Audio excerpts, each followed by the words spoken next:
Ser podcast. Seguimos en el larguero y quiero hablar de un libro. Teníamos una charla pendiente porque quiero charlar sobre Único Grande Amore, un libro que ha publicado hace unos días Tony Padilla y que recorre 50 ciudades italianas mezclando sus costumbres con el fútbol de cada lugar. Es el quinto libro que escribe Tony Padilla y queríamos charlar con él unos minutitos para que nos cuente qué nos vamos a encontrar en este libro y qué relación tiene él también con Italia y con el fútbol italiano. Hola Tony, ¿qué tal? Buenas noches. ¿Qué tal? ¿Cómo estáis? ¿Qué tal estás? ¿Todo bien? Muy bien, sí. Gracias por darme la oportunidad de hablar del libro y un poquito de todo. ¿Qué tal el libro? ¿Cómo va? Los primeros días las librerías tardan en darte información, pero bueno, las redes sociales están llegando mensajes de gente que lo compra, así que parece que de momento ha empezado con buen pie. Bueno, es una buena forma de medir, ¿no? A día de hoy tenemos las redes sociales que para las cosas buenas son muy buenas, para las malas también son muy malas, pero para las cosas buenas, que es la inmediatez de leer algo y que la gente te diga algo, es prácticamente automático, ¿no? Sí. De hecho, es como muy emocionante, ¿no? Y lo decías antes, ya he escrito algunos libros, pero me sigue pareciendo como un milagro que haya gente que vaya físicamente a un sitio a comprar un libro que he escrito yo y ponga la foto, ¿no? Entonces voy a mirar el perfil de todas las personas, en qué parte de España lo están comprando, lo están leyendo, y me parece una forma bonita de entender las redes sociales, que a veces es cierto que hay mucho ruido negativo, pero también nos reserva espacios muy bonitos y la verdad es que estoy muy contento como está yendo. Es un libro que tenías muy pensado, muy meditado, que tenías claro cómo lo querías hacer desde el principio. Sí, yo antes hablas un poquito de mi relación con Italia. Yo soy de esa generación que el primer recuerdo del Mundial vivo que lo tiene es el de Italia 90, ¿no? Entonces crecí influenciado por todo lo que era el fútbol italiano y a partir de ahí, al ser una persona que también por trayectoria profesional he estudiado historia, me interesé por toda la cultura italiana y es como si es el resumen de casi más de 25 años de viajar en Italia, los primeros viajes de mochilero haciendo autostop, incluso durmiendo en estaciones, en bancos, en sitios horribles, en pensiones que no quiero ni saber lo que había sucedido en esas camas. Y ahora, pues, los últimos meses pues ya podía viajar en hoteles más dignos y con pases de prensa para visitar buenos estadios, ¿no? Pero tenía muy claro que quería que fuese un homenaje a los viejos relatos de viajes, al viaje de toda la vida, al viaje en tren, al viaje en transporte público, porque así es como siempre me ha gustado viajar, contándome con la gente. Creo que hay un debate muy interesante ahora mismo que Italia lo tiene y España lo tiene, sobre qué tiene que ser el turismo que destruye los lugares o el turismo que intenta interesarse por los lugares y respetarlo. Y yo creo que quería hacer un poquito de homenaje a ese segundo tipo de turismo, porque yo no dejo de ser un turista. Queda muy bonito decir un viajero, pero somos turistas que lleva muchos años enamorado de Italia. Me siento muy identificado con lo que has dicho. Creo que somos de la misma generación, si no estamos rozando un año arriba, un año abajo. El primer recuerdo que tengo nítido es precisamente de Italia 90. Es cierto que muy vago, México 86, que nos pilla con 8 o 9 añitos tan solo, pero ya de ser consciente de disfrutarlo, Italia 90. ¿Y por qué 50 ciudades y por qué esas 50 ciudades que has elegido? 50 porque no me dejaban hacer 100, ¿no? Porque me gustaría. Bueno, queda abierto para una segunda parte, ¿no? También. Mira, me puse como condición, de una forma un poco infantil, la idea de que tenía que visitar todas las regiones de Italia, desde las menos conocidas, que son Val d'Aosta o Molise o Basilicata, a las más conocidas, donde tenía que estar todas las regiones. Eso era una idea. Luego, como el fútbol es un poquito el conductor, tenías que pasar por las ciudades que han tenido equipos grandes en primera división, ¿no? Pues ahí te acaba de marcar. Luego cada ciudad se conecta con un concepto que al final me gustaría que fuese como una panorámica general de lo que es Italia, ¿no? Entonces, pues, por ejemplo, el capítulo de Brescia habla sobre el Brescia de fútbol, habla sobre la ciudad, pero habla sobre un concepto que es el vino. Nápoles es el cine, Florencia es la escultura, Caserta es el odio, porque obviamente en Italia se odia mucho, Piacenza es la familia. Entonces, hay un poquito, pues, juntar un poquito conceptos, entonces buscar a partir de ahí el equilibrio que me permitiese contar lo que ha sido, lo que es Italia, el papel que tiene el fútbol en la sociedad y también al final que fuese un libro de viajes que la gente lo pueda utilizar para cuando vaya, ¿no? Porque muy en la línea de lo que decíamos antes, a mí me gusta visitar sobre todo locales únicos, ¿no? Me pasa en España, o sea, si, no sé, si ahora visito Toledo, pues busco cuál es el café o el restaurante más tradicional y que lleva 100 años defendiendo una forma de hacer. Pues en Italia hago lo mismo y es mezclado. Entonces era una suma de viajes hechos, de sitios que había conocido y de historias que me permitiesen de alguna forma pues contar un poquito cómo he vivido ya Italia, porque al final es un libro de viajes y por tanto como tal es un libro muy personal. Habrá personas que no habrá vivido Italia de una forma muy diferente y otros que sí que van a sentirse reflejados. Es que además creo que por lo que estás contando, el concepto de este libro, lo especial que tiene no es el contar o el recomendar el típico sitio turístico, sino el típico sitio, yo creo, auténtico, ¿no? De cada sitio. Aquel que no te va a aparecer en una guía normal de yo qué sé, la Piazza de España, el típico sitio donde te encuentras a todos los turistas, sino, oye, ¿por qué no vas a esta zona de aquí? Ven a visitar este local, que te hablen de estas costumbres que tenemos aquí. O sea, es un poco ese libro de viajes, creo que algo más atípico que lo típico, ¿no? Me ha quedado un poco trabalenguas. Sí, pero esa es la idea, ¿eh? Al final, ¿qué sentido tiene hacer un libro y en el capítulo de Roma recomendar a la gente que vaya al Coliseo, Sí. ¿no? O a Piazza Navona? O sea, es que no tenía ningún tipo de sentido. Ya está hecho y gente con más talento y más cultura que un servidor lo habrá hecho. Entonces, lo que intento hacer es poner pues una lupa diferente y contar pues la ciudad uniéndola a la cultura futbolística. Entonces, en Roma, por ejemplo, pues recuerdo lo que recomiendo más es ir a barrios como Testaccio o Garbatella, que muchos turistas no llegan por falta de tiempo, porque ahí se entiende lo que es la romanidad, ¿no? Que es esta forma de vivir la ciudad de Roma. O si hay no sé, pues si estás en Turín, no voy a recomendar ir a ver lo más turístico, pero si puedo contar un poquito la identidad de la ciudad a través de un café concreto, que es el Albicherín, que existe aún, que es un café que lleva 300 años abiertos y que por ahí han pasado desde políticos a escritores, a presidentes de la Juventus, y contar un poquito esas anécdotas es un poquito pues a intentar de alguna forma acercar unas ciudades que están en continua evolución y que permiten contar un país que a mí me parece fascinante por su fútbol, pero también por su cultura y por su imperfección. A mí siempre lo que me ha gustado de Italia es que es un país que, siendo también un país de secretos y de silencios, es un país donde todo es muy evidente, lo bonito y lo malo. O sea, cuando hacen una cosa buena es que son los mejores, pero cuando se equivocan también, ¿no? Los grandes pecados, al final es el país que ha dado al mundo el fascismo y la mafia, o sea que también ha dado cosas muy malas y lo hacen a lo grande, ¿no? Pero nos han dado arte, comida, vino, fútbol, cine, música. Es un país fascinante. Mucho se habla de Argentina como la pasión por el fútbol, muchas veces la pasión desmedida, pero Tony, en Italia se vive esa fusión de ciudades con personajes. No se entiende, por ejemplo, Nápoles sin Maradona. Maradona es Nápoles, Nápoles es Maradona. Vas paseando por Nápoles y se ven carteles, fotos, dibujos de Maradona por todos los lados. O sea, están unidos de por vida. El napolitano es de Maradona, es así. Si naces allí tienes que ser de Maradona. Lo consideras como uno di noi, como dirían ellos.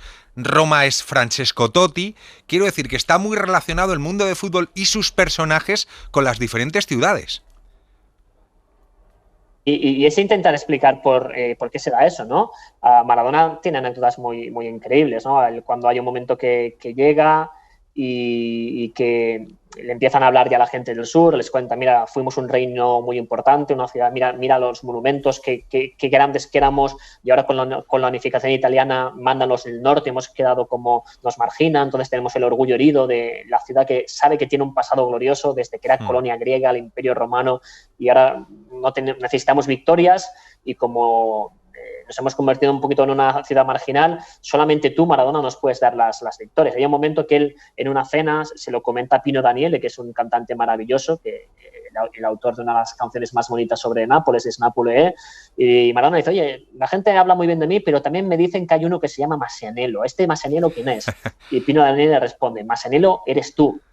Y Masaniello era un tipo que había liderado una revuelta contra los reyes hace 3 siglos. O sea, le estaba diciendo, tú eres un rebelde que lideras nuestra revolución contra el poder. O sea, todas esas historias son maravillosas, ¿no? Y en el capítulo que dedico a Nápoles lo entiendo como gran escenario del teatro, porque la gran tradición teatral napolitana conecta de eso, y el cine, ¿no?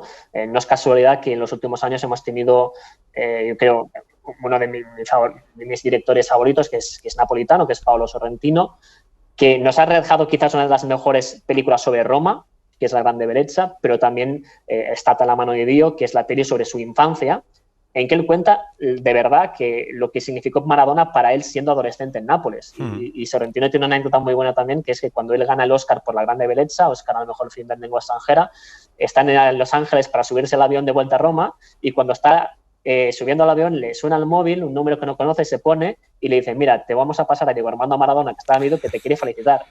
Y él bloqueó la salida del avión para alargar la conversación con Maradona. ¿En serio? Porque para Sorrentino, un hombre de cultura, de letras, Maradona significaba tanto que le tuvo que dedicar un film. Y otros intelectuales decían: ¿pero qué haces hablando de fútbol? Dijo: no, es que tienes que entender lo que es para un napolitano, para nuestra autoestima, Diego Armando Maradona, porque nos dio autoestima, nos la subió, nos hizo sentir ganadores en una vida en que normalmente nos sentimos perdedores. Y además, Tony, has ido a sacar el libro justo un año en el que tenemos a 3 equipos italianos en la Liga de Campeones, Inter Milán y Nápoles, con opciones de por qué no llegar a la final de la Champions, y precisamente con el Nápoles 30 años después de la época de Maradona, encarado para ganar el Scudetto, que lo tiene en la mano. Si lo pierde es porque lo pierde él.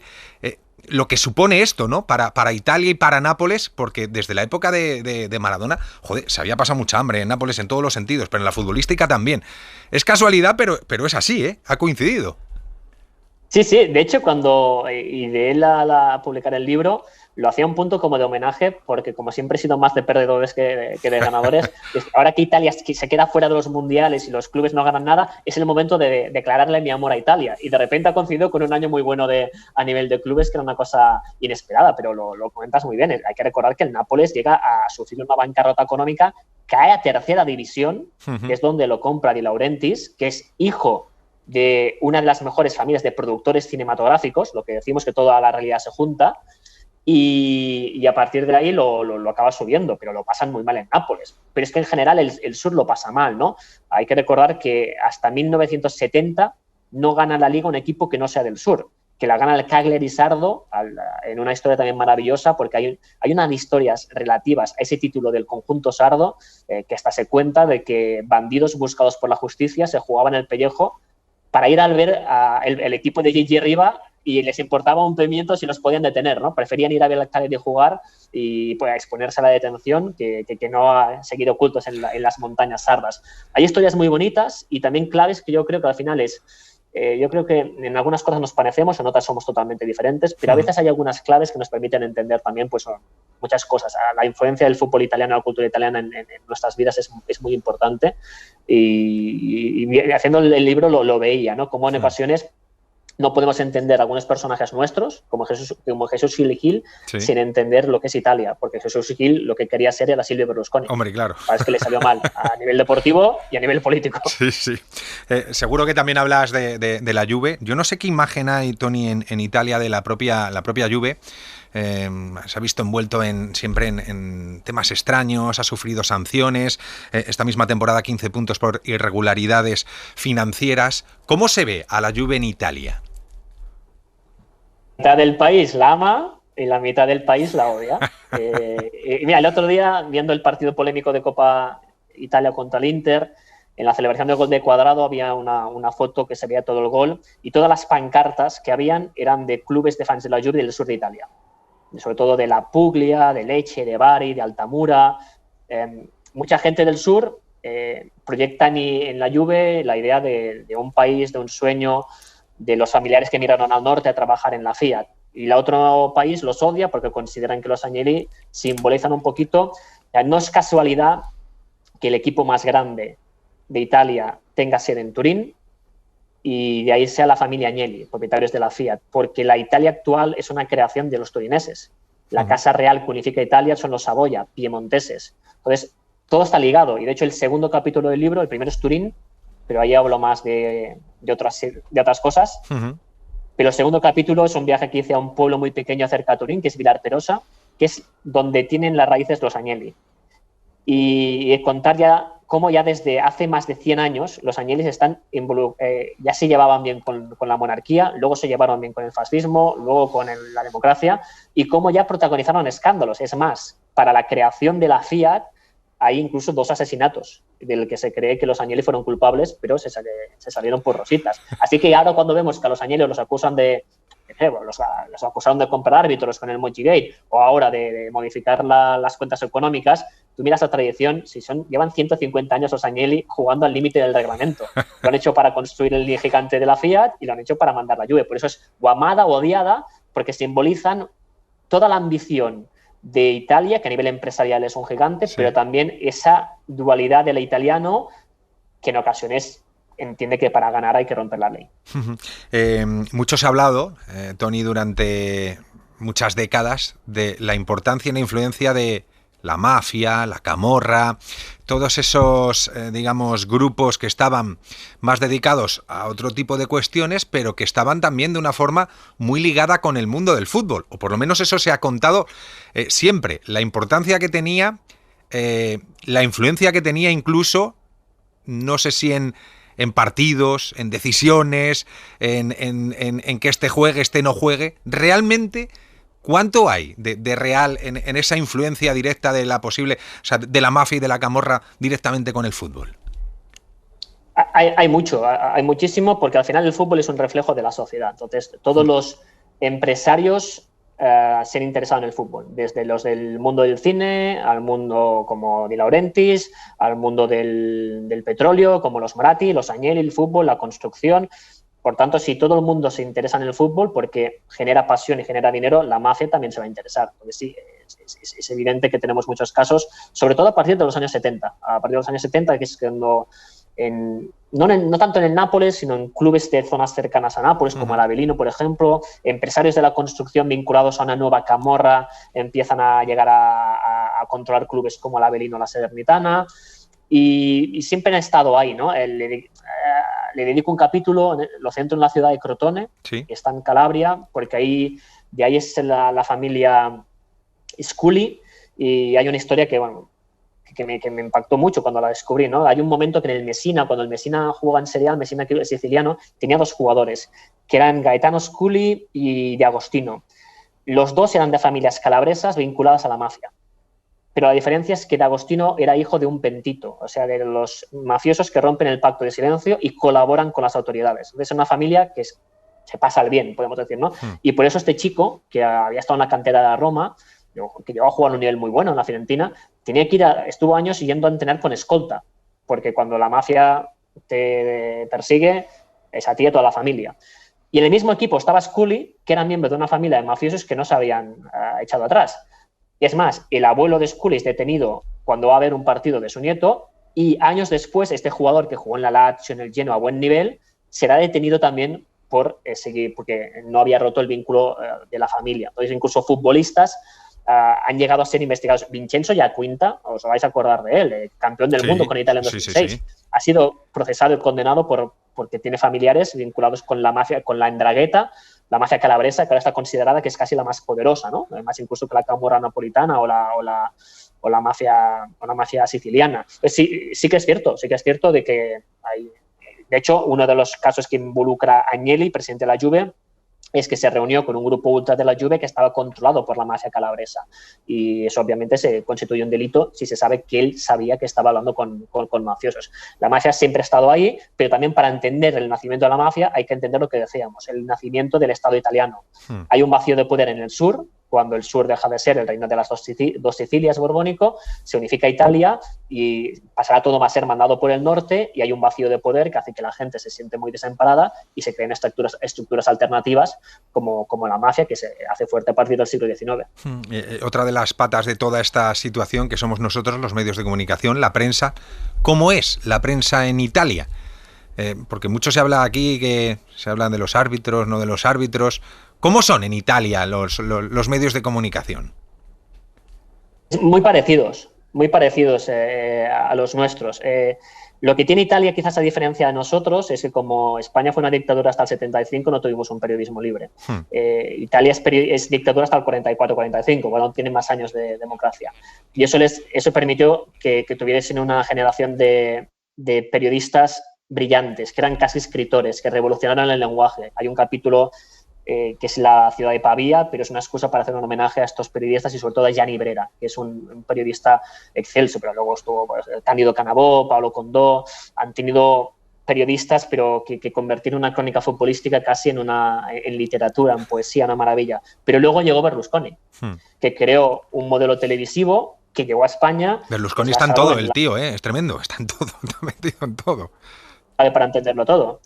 Berlusconi explica la Italia moderna. Él crea un modelo televisivo que se basa más en el show, en el entretener, en la infantilización, en la ridiculización del papel de la mujer, el machismo, y crea un modelo de televisión del grito, de la polémica barata, y Italia ahora tiene pues los dos modelos como lo tenemos nosotros. Hay muy buen periodismo, pero también hay periodismo que da un poquito de vergüenza. Cuando la gente viaja a Italia, siempre les recomiendo que pongan la tele, vayan cambiando en el hotel, hagan zapping y busquen los canales locales, las tertulias sobre fútbol. Demuestra que Italia, en una cosa a diferencia de nosotros, yo creo que está muy atrás, sigue siendo un país mucho más machista que España, y siempre veréis que hay un tipo de tertulia televisiva en los canales locales, que es una chica de piernas largas de pie y 5 señores en una mesa gritando, hablando del entrenador del Udinese, del Brescia o del Benevento. Y el tema del racismo, ¿cómo está en Italia? Lo digo porque aquí en España también hemos vivido algún que otro capítulo, ha habido alguna que otra sentencia, creo que poco a poco es una cuestión de educar, lógicamente. En Italia recientemente hemos tenido el caso de Lukaku. ¿Cómo está por allí esa situación? También mucho peor que aquí, yo creo. También hay un capítulo en que reflexionamos sobre, usando en este caso también pues, el trabajo de historiadores, que el fascismo no se fue cuando cuelgan a Mussolini de las piernas en una gasolinera en Piazza Fontana de Milán. Pervivió. Cambió de piel. Solamente 11 meses después de la fin de la guerra, Giorgio Almirante, un político que había sido fascista, ya es elegido en las Cortes. O sea, el fascismo mutó de piel, se quedó esperando y ha vuelto con fuerza ahora. Y entonces el racismo siempre ha estado ahí, ¿no? Pese que sí que es cierto que en su origen el fascismo no era racista, es curioso, era obviamente un régimen tiránico violento, pero en el primer fascismo había muchos judíos, por ejemplo, ¿no? Luego la influencia de Hitler, muchas otras cosas acabarían dando tumbos, ¿no? Pero tienen un problema más grave, y no solamente el caso de Lukaku, es que los últimos días hemos visto los cánticos de la afición de la Lazio, cánticos antisemitas, cánticos racistas de la afición de la Roma contra Stankovic, diciéndole que es un gitano de lo que sea. Sí. Desgraciadamente, creo que está peor que aquí, ¿no? Es lo que decía, que en Italia los efectos son bastante evidentes y las autoridades no se meten, ¿eh? O sea, están siendo muy cautas, ¿no? Ahora han clausurado dos partidos, un partido solo a la curva de la Juve. Es que hay aficiones que son tan reincidentes y se vuelve, y no hay manera de echar a los violentos y a los racistas de los campos. Pues a ver si allí también se van poniendo las pilas y van acabando con todo este tipo de cosas. Unico grande amore, en un recorrido de 50 ciudades italianas mezclando sus costumbres con el fútbol de cada lugar. El libro de Toni Padilla que os recomendamos a todos porque simplemente escuchando lo que está contando dan ganas de ir mañana mismo a cualquier librería y comprarlo. Toni, mil gracias por estar esta noche con nosotros, que vaya todo fenomenal y hablamos más tranquilos otro día en el futuro, ¿vale? Ojalá, muchísimas gracias por la llamada. Para no perderte ningún episodio, síguenos en la aplicación o la web de la SER, Podium Podcast o tu plataforma de audio favorita.